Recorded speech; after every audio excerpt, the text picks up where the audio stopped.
And so in this book, all we're simply doing is we're taking you on a journey through Joseph's story.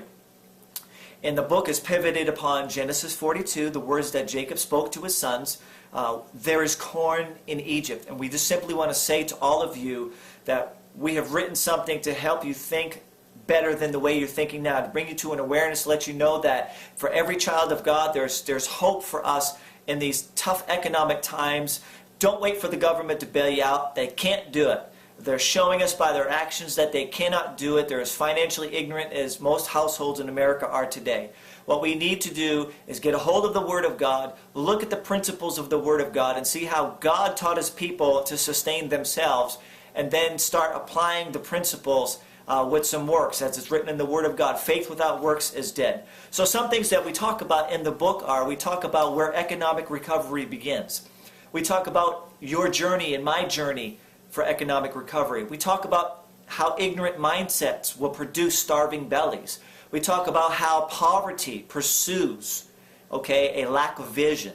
We encourage you to get more financially educated. Not to serve it, not to worship it, not to make money more than God, not to serve money, just to get educated. That's all.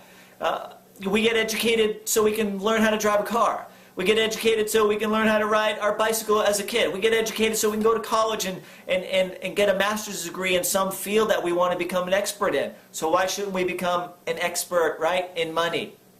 Of all the things, we go to school, we go to college, we graduate college, and we have debt. But if we had learned a few principles, some financial principles right out of the Word of God, we probably would learn how to pay for college before we even got to college. Well, anyways, I think you get the point. There's just a different mindset, there's different information, there's different knowledge that can cause us to go from being poor to better off.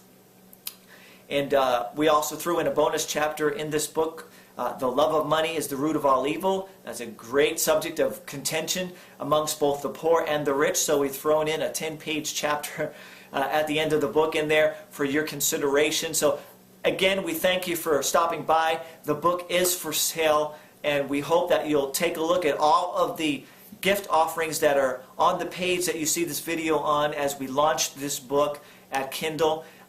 Just so you know, in case you do not have a Kindle device, you can go to Kindle, and when you see the book there at Kindle and you're wanting to purchase it, below the purchase button there is a link to get the Kindle app for your PC. So you can still read a Kindle book, and you just have to read it on your personal computer.